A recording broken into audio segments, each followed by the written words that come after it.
Dear student, welcome to eTech study online portal everything for technical student. यदि आप किसी भी टेक्निकल एग्जाम, सेमेस्टर एग्जाम की तैयारी कर रहे हैं तो आप हमारे चैनल को सब्सक्राइब कर लीजिए, जिससे कि आपकी तैयारी और अच्छे से हो सके। आज का जो वीडियो हमारा वह बेसिक इलेक्ट्रिकल सीरीज पार्ट 4 से संबंधित है। इसके पहले बेसिक इलेक्ट्रिकल का पार्ट 3 तक हम लोग वीडियो देखे थे, जिसमें कुछ महत्वपूर्ण क्वेश्चन जो कि आपके पेपर की दृष्टि से या कंपटीशन की दृष्टि से बहुत इंपॉर्टेंट था, उसको डिटेल में डिस्कस किया गया था। आज उसी सीरीज का पार्ट 4 वीडियो है, आइए उससे देखा जाए। फर्स्ट क्वेश्चन देखिए, कह रहा है कि दो समांतर चालक में धारा एक दूसरे के विपरीत जा रही है तो लगने वाला बल क्या होगा। कहने का मतलब यह है कि मान लीजिए एक कंडक्टर यह हो गया, दूसरा कंडक्टर यह हो गया। एक में धारा अगर ऊपर से नीचे आ रही है तो दूसरे कंडक्टर में धारा नीचे से ऊपर जा रही है, तो उन कंडक्टरों में प्रवाहित धारा के आधार पर अट्रैक्शन फोर्स लगेगा या रिपल्सन फोर्स लगेगा या फोर्स जो होगा वह नल होगा, शून्य होगा, हमें यह बताना है। तो आप देख सकते हैं, तो ऑप्शन ए है प्रतिकर्षण, ऑप्शन बी है आकर्षण, ऑप्शन डी है शून्य और लास्ट ऑप्शन है इनमें से कोई नहीं। तो जो आप यहाँ पे देखिए, जो करंट का डायरेक्शन है, दोनों कंडक्टर में डायरेक्शन विपरीत है, एक में नीचे की तरफ है, दूसरे में ऊपर की तरफ है, तो दोनों की वजह से जो फोर्स लगेगा वह होगा प्रतिकर्षण, जिसे कहते हैं रिपल्सन फोर्स। नेक्स्ट क्वेश्चन देखिए, फैराडे के द्वितीय नियमानुसार फैराडे का द्वितीय नियम क्या है। तो कह रहा है कि ऑप्शन ए है E is equal to minus N D phi by D T, option B है E is equal to minus N D I by D T, option C है E is equal to minus L D I by D T और option D है E is equal to minus N D V by D T. तो जो Faraday का नियम है, second नियम जो है E proportional D phi by D T होता है। अब जब प्रोपोर्शनल का हम चिन्ह हटाते हैं तो एक नया नियतांक आ जाता है minus N D phi by D T, जहाँ एन क्या है, स्पीड ऑफ कंडक्टर या नंबर ऑफ टर्न के बराबर, और माइनस साइन यह प्रदर्शित कर रहा है कि rate of change of flux का डायरेक्शन और ईएमएफ प्रोड्यूस का डायरेक्शन, दोनों का डायरेक्शन एक दूसरे के विपरीत है लेंज के नियमानुसार। तो माइनस साइन यह प्रदर्शित कर रहा है कि उत्पन्न विद्युत वाहक बल और फ्लक्स परिवर्तन की दर दोनों का डायरेक्शन जो है एक दूसरे के विपरीत है, इस वजह से वहाँ माइनस साइन आया। तो जो राइट आंसर होगा वह होगा A is equal to minus N D phi by D t. Next question देखिए, क्वेश्चन नंबर 3 क्या कह रहा है, किसी धारावाही चालक क्या होता है, करंट कैरिंग कंडक्टर। किसी धारावाही चालक में फ्लक्स के घूमने की दिशा ज्ञात की जाती है। फ्लक्स किस दिशा में रोटेट कर रहा है, हमें यह बताना है। तो ऑप्शन ए है स्क्रू का नियम, जिसे पेच का नियम कहते हैं या कार्क स्क्रू का भी नियम कहते हैं, ऑप्शन बी है लेंज का नियम, ऑप्शन सी है फ्लेमिंग का नियम, ऑप्शन डी है सभी। तो देखिए, जो स्क्रू का नियम है, स्क्रू का नियम क्या होता है, मान लीजिए यह कोई चालक है जिसमें करंट ऊपर की तरफ फ्लो हो रही है, तो एक हम पेज को इस प्रकार से घुमाएं कि जो पेज के घूमने की दिशा हो वह पेज को अंदर की तरफ टाइट कर रहा हो। पेज को हम इस प्रकार से घुमाएं कि पेज अंदर की तरफ रोटेट कर रहा है, ढीला ना होकर टाइट हो रहा है। तो जो पेज के घूमने की दिशा होगी, पेज के घूमने की जो दिशा होगी वह उस कंडक्टर या उस चालक के चारों तरफ मैग्नेटिक फील्ड या फ्लक्स के डायरेक्शन को बताएगा। तो कह रहा है किसी धारावाही चालक में फ्लक्स के घूमने की दिशा ज्ञात की जाती है, वह है आपका स्क्रू का नियम, जिसे कार्क स्क्रू का नियम या पेच का नियम या कार्क पेच का नियम कहते हैं। क्वेश्चन नंबर 4 देखिए क्या कर रहा है, एक चुंबकीय परिपथ की लंबाई बढ़ा दी जाए तो लीकेज फ्लक्स का मान क्या होगा। ऑप्शन ए है बढ़ेगा, ऑप्शन बी है घटेगा, ऑप्शन सी स्थिर रहेगा और ऑप्शन डी कोई नहीं। तो हमें मालूम है कि एक चुंबकीय परिपथ की लंबाई अगर बढ़ा दी जाए तो लीकेज फ्लक्स का जो मान होता है वह बढ़ जाता है। तो ए इज द राइट आंसर। इसका स्क्रीनशॉट ले लीजिए, फिर कुछ और महत्वपूर्ण क्वेश्चन आपको कराया जाए।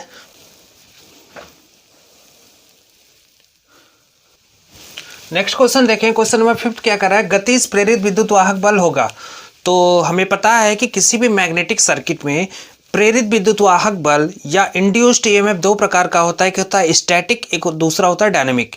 जो स्टैटिक होता है, स्टैटिक जो विद्युत वाहक बल प्रोड्यूस होता है वह इस आधार पे होता है E proportional D phi by D T. Rate of change of flux is directly proportional to induced EMF in any magnetic circuit. E proportional D phi by D T. लेकिन अगर वही डायनेमिक सर्किट होगा, या कह सकते हैं कि dynamic प्रेरित विद्युत वाहक बल जो होता है डायनेमिक क्या होता है, जैसे हम कह सकते हैं कि जो स्टैटिक होगा, स्टैटिक के केस में कंडक्टर हमारा स्टेशनरी होगा, मूव नहीं करेगा, फ्लक्स हमारा मूव करेगा, फ्लक्स हमारा वेरी करेगा, कंडक्टर स्थिर होगा, तो उस केस में स्टैटिक इंड्यूस्ड ईएमएफ हमें मिलेगा और वह फैराडे के नियम के अनुसार E proportional d∅dt rate of change of flux is directly proportional to induced EMF in any magnetic circuit according to Faraday's second law। जो डायनेमिक इंड्यूस्ड ईएमएफ होता है उसके लिए जो फार्मूला होता है या आपका होता है is equal to VLV sin theta, where B is the magnetic flux density, L is the length of the conductor, V is the speed of the conductor, theta is the angle between the magnetic field and conductor। तो हम कह सकते हैं कि जो गतिज प्रेरित विद्युत वाहक बल होगा वह हमारा ऑप्शन ए है VLV, ऑप्शन बी है VLV sin theta, option C LdI/dt और ऑप्शन डी इनमें से कोई नहीं। तो यह होगा हमारा गतिज प्रेरित विद्युत वाहक बल VLV sin थीटा के बराबर होगा। नेक्स्ट क्वेश्चन देखें, अरेस्टेड मात्रक है।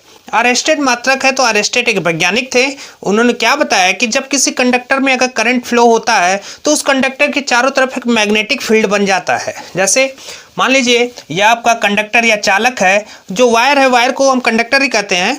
मान लीजिए यह कंडक्टर है, इस कंडक्टर में अगर करंट नीचे से ऊपर की तरफ फ्लो हो रहा है या ऊपर से नीचे की तरफ फ्लो हो रहा है तो इस कंडक्टर या इस वायर के चारों तरफ एक मैग्नेटिक फील्ड बन जाएगा और मैग्नेटिक फील्ड बनने के कारण हमारा एक साइड में नॉर्थ पोल तो दूसरा साइड जो बनेगा वो साउथ पोल बन जाता है। तो अरेस्टेड मात्रक है तो चुंबकीय क्षेत्र की तीव्रता का, मैग्नेटोमोटिव फोर्स का कोई नहीं है और डी है सभी। तो अरेस्टेड मात्रक न होके अरेस्टेड एक वैज्ञानिक का नाम था जिनका सिद्धांत था कि जब किसी कंडक्टर में या किसी चालक में करंट फ्लो कराते हैं तो उस कंडक्टर के चारों तरफ एक मैग्नेटिक फील्ड बन जाता है। तो जो इसका राइट आंसर होगा सी इज द राइट आंसर, इनमें से कोई नहीं।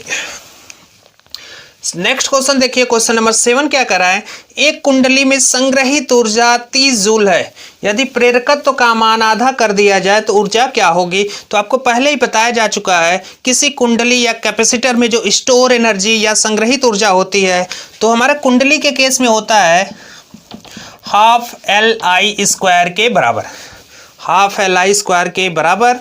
कह रहा है कि एक कुंडली में संग्रहित ऊर्जा 30 जूल है, यह 30 जूल हो गया, ठीक है, इसका मान हो गया 30 जूल। अब कह रहा है कि यदि प्रेरकत्व का मान आधा कर दिया जाए, L का मान आधा कर दिया जाए तो जो संग्रहित ऊर्जा होगी हाफ LI²/2 और हाफ LI² यह हमें पता है यह कितना है 30 जूल है, तो 30/2 यानी 15 जूल के बराबर हो जाएगा। तो ऑप्शन ए है 15 जूल, ऑप्शन बी है 30 जूल, ऑप्शन सी है 60 जूल और ऑप्शन डी है 90 जूल। तो यहाँ से जो राइट आंसर होगा is the right answer when we reduce the inductance, या कह सकते हैं कि जब प्रेरकत्व के मान को हम हाफ कर दे, आधा कर दे, तो जो हमारा स्टोर एनर्जी होगा कॉइल के अंदर जो संग्रहित ऊर्जा होगी वो पहले का आधा हो जाएगा। क्यों? क्योंकि संग्रहित ऊर्जा is directly proportional to inductance. U is directly proportional to inductance. जैसे इंडक्टेंस का मान अगर डबल करेंगे तो संग्रहित ऊर्जा या स्टोर एनर्जी डबल हो जाएगी, U का मान हम हाफ करेंगे तो स्टोर एनर्जी भी हाफ हो जाएगी। नेक्स्ट क्वेश्चन देखें, प्रतिघात का मात्रक है, पहला है हेनरी, दूसरा है फैराड, तीसरा है ओम और चौथा है वोल्ट। तो प्रतिघात क्या होता है, हम कह सकते हैं कि किसी भी सर्किट में, चाहे वो कैपेसिटिव सर्किट हो चाहे इंडक्टिव सर्किट हो, कैपेसिटेंस या इंडक्टेंस के कारण जो करंट के मार्ग में अपोज पैदा होता है वह उसका प्रतिघात होता है। जैसे एक्सल क्या है, यह हमारा इंडक्टिव रिएक्टेंस या प्रेरकी प्रतिघात है, इसका फार्मूला होता है ω/L। और दूसरा होता है अगर कैपेसिटिव सर्किट होगा तो XC होगा, XC का मान 1/ωc होता है। तो जो प्रतिघात का मात्रक होता है वह हमारा ओम होता है, इसको याद रखिएगा। इसको याद रखने का अच्छा तरीका है, प्रतिबाधा, प्रतिरोध, प्रतिघात तीनों का मात्रक ओम होता है। फिर से सुनिए, प्रतिबाधा, प्रतिरोध, प्रतिघात तीनों का मात्रक ओम। 9th नंबर देखिए, फ्लक्स का मात्रक नहीं है, फ्लक्स का मात्रक नहीं है। ऑप्शन ए है वेबर, ऑप्शन बी है मैक्सवेल, ऑप्शन सी है टेस्ला और ऑप्शन डी इनमें से कोई नहीं। तो याद रखिए कि जो फ्लक्स का मात्रक होता है MKS सिस्टम में वेबर होता है, सीजीएस सिस्टम में मैक्सवेल होता है, और जो टेस्ला है ये फ्लक्स डेंसिटी का मात्रक है, चुंबकीय फ्लक्स घनत्व का मात्रक है। चुंबकीय फ्लक्स घनत्व क्या होता है, इसको आप ऐसे समझिए, B is equal to phi upon A, B is equal to phi upon A, where B is the magnetic flux density, phi is the magnetic flux, A is the area। तो rate of change आप कह सकते हैं कि per unit area, flux per unit area is known as magnetic flux density. फिर से सुनिए, flux per unit area is known as magnetic flux density. यहाँ पे जो फ्लक्स का मात्रक है, अगर हम एमकेएस सिस्टम की बात करें तो वेबर हो जाएगा, और एरिया का मात्रक वेबर प्रति मीटर स्क्वायर हो जाएगा। वेबर प्रति मीटर स्क्वायर को ही हम टेस्ला कहते हैं। तो फ्लक्स का मात्रक नहीं है, क्या नहीं है, सी, टेस्ला नहीं है। अगर यहाँ पे होता फ्लक्स घनत्व का मात्रक नहीं है, तो यह दोनों हो सकता है, दोनों होगा, ठीक है। फ्लक्स घनत्व का मात्रक नहीं है, तो फ्लक्स घनत्व का मात्रक होता है, एक होता है टेस्ला, दूसरा होता है गॉस, ठीक है। एमकेएस सिस्टम में टेस्ला होता है और सीजीएस सिस्टम में हमारा गॉस होता है।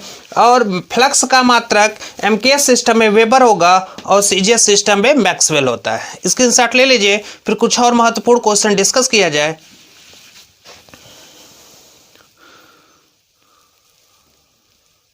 नेक्स्ट क्वेश्चन देखिए, क्वेश्चन नंबर 10 क्या कर रहा है, निम्न में से कौन सा सूत्र सही है। H is equal to mu naught mu are into B, जहाँ H क्या है, कह सकते हैं कि magnetic field intensity, mu naught क्या है, निर्वात का चुंबकशीलता कह सकते हैं, जिसे कह सकते हैं कि परमिबिलिटी, म्यू आर क्या है, रिलेटिव परमिबिलिटी, बी क्या है, magnetic flux density. Second option है B is equal to mu naught mu are into H. Third option है B is equal to mu naught mu are into H, B is equal to mu naught into phi. तो जो सही संबंध होता है वह होता है आपका B is equal to mu into H. जब म्यू को हम लिखते हैं तो म्यू को लिखते हैं mu naught upon mu are into H के बराबर। तो राइट जो ऑप्शन हो जाएगा वह हो जाएगा B, B is equal to mu naught upon mu are into H के बराबर। नेक्स्ट क्वेश्चन देखें, क्वेश्चन नंबर 11 क्या कर रहा है कि ज्याविकीय तरंग में V max is equal to 100 volt, then VRMS क्या होगा। तो ज्याविकीय तरंग क्या होता है, साइनोसोडल वेवफॉर्म। साइनोसोडल वेवफॉर्म जैसे यह आपका है साइन वेवफॉर्म जो होता है इसे साइनोसोडल या हिंदी में उसे ज्याविकीय तरंग कहते हैं। उस केस में जो VRMS का मान होता है, VRMS इज इक्वल टू होता है V max upon root 2, V max upon root 2। V max कितना है 100, तो यह हो जाएगा 100 बाई रूट 2 वोल्ट। तो ऑप्शन ए देखें 100 volt, option B 100 by root 2 volt, option C है 100 multiply by root 2 volt, option D है इनमें से 0। तो जो राइट आंसर हो जाएगा वह हो जाएगा B 100 upon root 2 volt. Next question देखें, क्वेश्चन नंबर 12 क्या कर रहा है, आरएमएस मान और औसत मान क्या होता है। तो आरएमएस मान औसत मान का जो फार्मूला होता है वो हमें बताना है। तो ऑप्शन ए है पीक फैक्टर, ऑप्शन बी है फॉर्म फैक्टर, ऑप्शन सी है पावर फैक्टर और ऑप्शन डी है इनमें से कोई नहीं, नन ऑफ दिस। तो जो आरएमएस मान और औसत मान होता है इसे हम फॉर्म फैक्टर कहते हैं KF. KF is equal to होता है आरएमएस अपॉन एवरेज वैल्यू। ये आरएमएस हमारा वोल्टेज का भी हो सकता है या आरएमएस हमारा करंट का भी हो सकता है। तो जो राइट आंसर हो जाएगा B is the right answer of the given question, that is what is the relation, what is the ratio of RMS value and average value. Next question देखिए, क्वेश्चन नंबर 13 क्या कर रहा है, star connection में क्या सही है। चार ऑप्शन है, VL is equal to VP, option B है VL is equal to root 3 VP, option C है दोनों और ऑप्शन डी है इनमें से कोई नहीं। तो जो स्टार कनेक्शन होता है, स्टार कनेक्शन में VL बराबर रूट 3 VP के बराबर होता है। तो right answer is B is the right answer. Next question देखें, डेल्टा कनेक्शन में क्या सही है। तो डेल्टा कनेक्शन में ऑप्शन ए है VL is equal to VP, option B है VL is equal to root 3 VP, option C है दोनों, ऑप्शन डी इनमें से कोई नहीं। तो डेल्टा कनेक्शन में जो लाइन वोल्टेज होता है फेज वोल्टेज के बराबर होता है। यहाँ पे आप ऑप्शन में दे सकते हैं जहाँ VL लिखा हुआ लाइन वोल्टेज होता है। लाइन वोल्टेज क्या होता है, तो लाइन वोल्टेज को कह सकते हैं कि 3 फेज संयोजन में, चाहे वो डेल्टा संयोजन हो चाहे स्टार संयोजन हो, 2 फेजों के बीच का जो वोल्टेज होता है वो लाइन वोल्टेज होता है, जबकि एक फेज और न्यूट्रल के बीच का जो वोल्टेज होता है उसे फेज वोल्टेज कहते हैं। फिर से सुनिए, 3 फेज संयोजन हो गया, 3 फेज कनेक्शन हो गया, चाहे वह स्टार 3 फेज कनेक्शन हम 2 प्रकार से करते हैं, स्टार कनेक्शन और डेल्टा कनेक्शन। चाहे स्टार कनेक्शन हो चाहे डेल्टा कनेक्शन हो, 2 फेजों के बीच का जो वोल्टेज होता है उसे लाइन वोल्टेज, और किसी एक फेज और न्यूट्रल के बीच का जो वोल्टेज होता है उसे फेज वोल्टेज कहते हैं। तो डेल्टा कनेक्शन में क्या सही है, डेल्टा कनेक्शन में हमें मालूम है कि न्यूट्रल संभव नहीं है डेल्टा कनेक्शन में, तो उस केस में न्यूट्रल नहीं मिल रहा है तो लाइन वोल्टेज फेज वोल्टेज के क्या होगा, बराबर होगा। जबकि स्टार कनेक्शन में न्यूट्रल संभव है, जहां तीनों टर्मिनल आपस में मिलते हैं, जैसे यह समझिए जहां तीनों टर्मिनल आपस में मिल रहे हैं यह आपका न्यूट्रल बनाएगा। लेकिन स्टार कनेक्शन में यह संभव नहीं है, तो स्टार कनेक्शन में न्यूट्रल न मिलने के कारण लाइन वोल्टेज फेज वोल्टेज के बराबर होता है।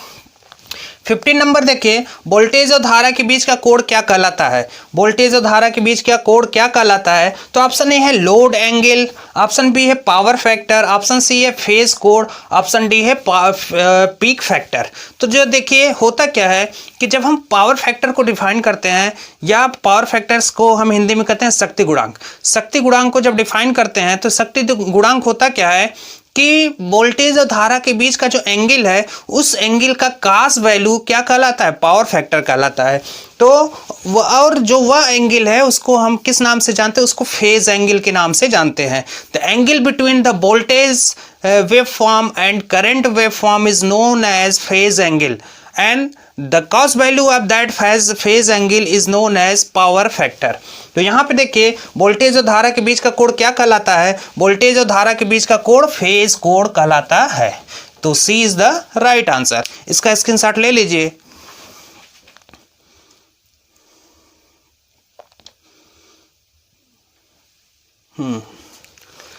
तो आज का वीडियो यहीं समाप्त करते हैं। उम्मीद करते हैं वीडियो आपको समझ में आई होगी। वीडियो अगर आपको पसंद आई तो वीडियो को लाइक करें, चैनल को अभी तक आपने सब्सक्राइब नहीं किया तो सब्सक्राइब कर ले तथा बेल आइकन जरूर दबाएं, जिससे कि वीडियो से संबंधित लेटेस्ट अपडेट या नोटिफिकेशन आपको मिलती रहे।